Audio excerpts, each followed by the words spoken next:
What's good, YouTube? So today I'm going to be going over the tips and tricks that I used when learning my butterfly twist that actually really helped me and really helped me understand how I was doing the move and helped me to land the move and to make it look as good as it does today. Now, real quick, this isn't a tutorial or anything. This is just some quick things that I did when I was learning it, or that I wish I would have done while learning it, that made the move easier for me to do. So the first thing in the butterfly twist that you're probably going to want to look at to make it better is how high your leg is coming up, so your leg extension. And that's really important in tricking. It carries over literally into everything else you'll do, from butterfly twist to cork to J-step gainer. Literally everything is determined by getting your leg up there. And a lot of trickers aren't really flexible in, static wise, like splits and stuff, but they have really, really good dynamic flexibility. So the first thing that we're going to want to do, the first tip or trick I guess I have for you guys, is to do leg kicks. And you can really do this by like grabbing a wall like this and kicking your back leg up as hard as you can. And really, you want to just focus on being able to do it to here. That's about as high as you really need it. But obviously being able to go, all the way up there is gonna help you. The reason for this being, a lot of times you see B-twists and corks even that are like more vertical than horizontal. And that's because usually the tricker doing it or whoever's doing it can't really get their leg up there. And your leg, where it comes up to, is gonna determine how your cork and everything looks, or your B-twist in this case. So if you're doing a butterfly twist and your leg is only coming, this high, your B-twist from off the start isn't gonna be as good as it would be as if your leg, was up here. And the leg extension is just a big important thing when it comes to tricking. So really make sure you work on that. That's a good tip or trick that I have for you guys to use. So next important part of a butterfly twist that I struggled with while learning to do the actual move was my extension coming off the ground. And I think that's a big part of every skill that a lot of people have trouble with, especially when learning it. Because you don't really quite understand how to apply your drills or whatever to the actual skill that you're doing. So for example, if you're working a B-twist and you can only get this high off the ground, you might want to work on your extension going into it. And if you're having trouble landing it like you're landing hands and knees, this would be a good idea for you to help too. Plus, you can apply the previous tip, so the leg extensions, to this. And what you're going to want to do is you can do this on a trampoline or into a resi or into a pit preferably, which is the easiest way to do it, like what I'm doing right now. And you want to work on applying the dip and lift to the B-twist. And if you want to know where you are now, the butterfly twist is a dip and lift move. And what that means is when you go into it, you dip and you come back up. So you dip down and you come back up into the skill. And basically, what that does is it gives you the lift to do the skill.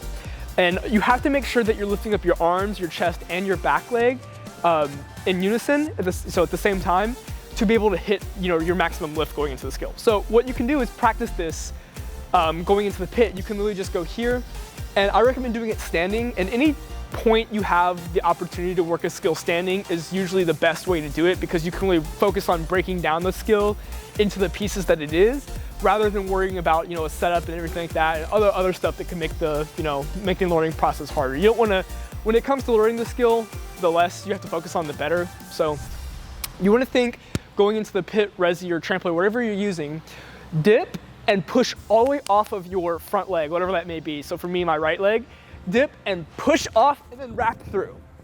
That's all you really have to do. Is you're just kind of doing a B-twist with minimal effort. And when I say minimal effort, I mean with a spin.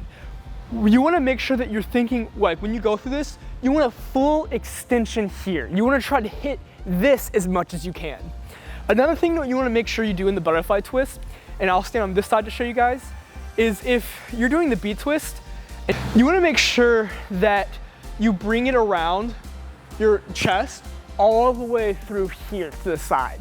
So if I'm going to do my butterfly twist going this way towards you guys, I would be here, and then I would dip and bring it up to here like this. And you want to hit this position here going into the B-twist. So you really want to make sure you're focused on hitting that going into the foam pit or to the resi. So if you're doing it onto a mat, like a resi mat, the drill would kind of look like this. You would go here, you would step, you would lift, and then roll over just like that.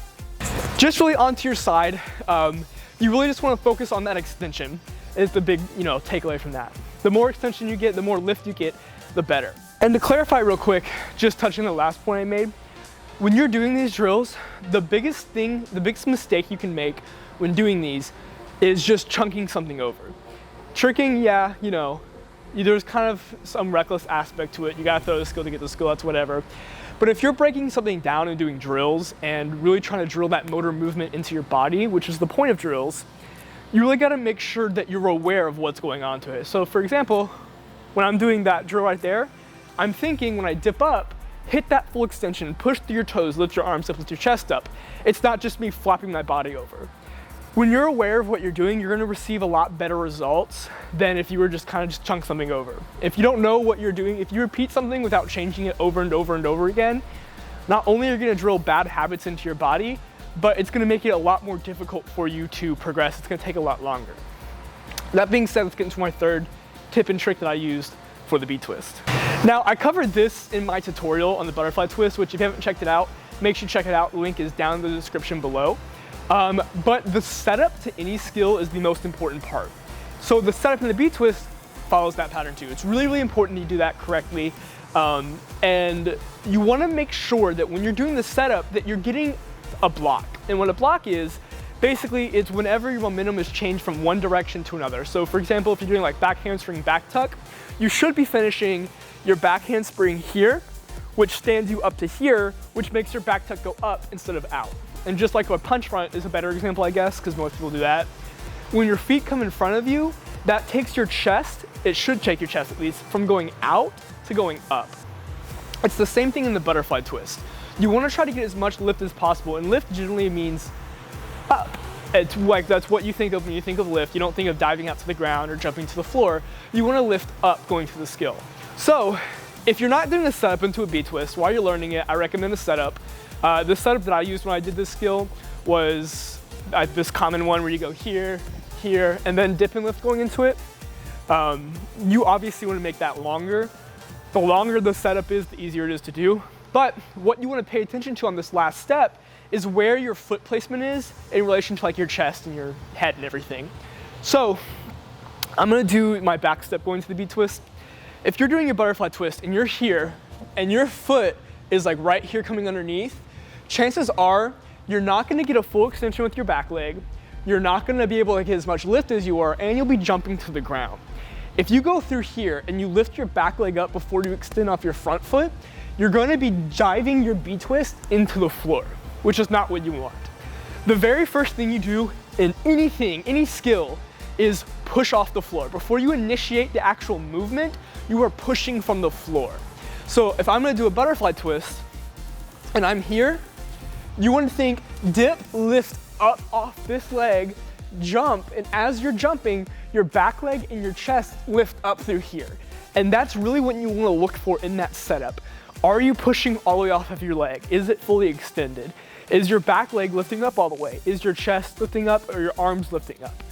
These are the types of things that you really want to consider when you're doing not just your butterfly twist, but really any tricking move or anything that comes off of one foot, or any acrobatic move really that you're punching off the ground.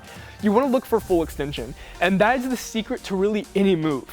If you jump off the ground, and if you're pushing off the ground as hard as you can standing up, 9 times out of 10, and I kind of want to say 10 times out of 10, but there's that special case, you know, people messing up, you will get over and you will land on your feet if you have somewhat of an idea of what you're doing. As long as you're pushing and standing up, that's all that matters.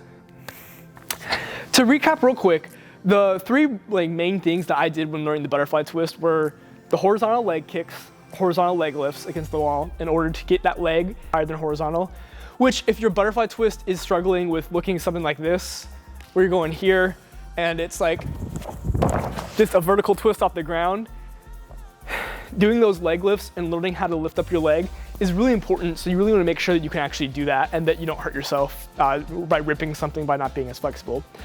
The second thing that you guys want to make sure you're doing your butterfly twist that I did that helped me a lot was understanding really how to apply that leg lift to the actual skill. So it's great that I can lift my leg up here, but can I lift my leg that high and still spin and still lift off all the way?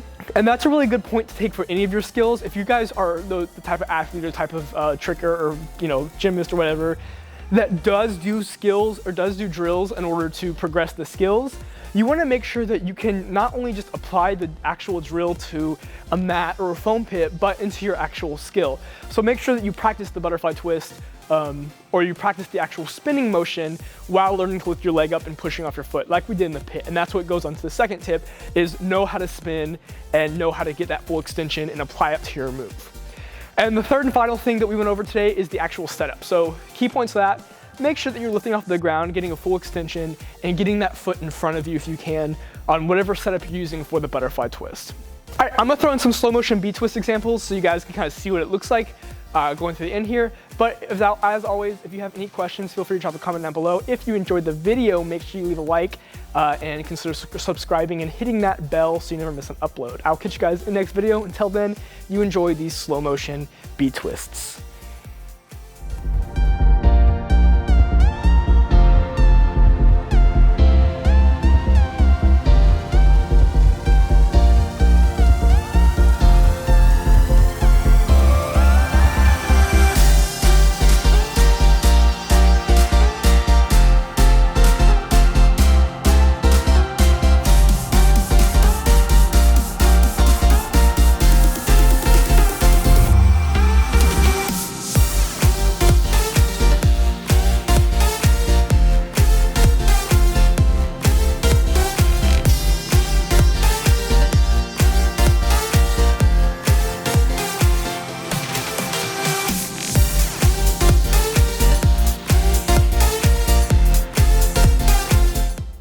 Here, you want to make sure that you're having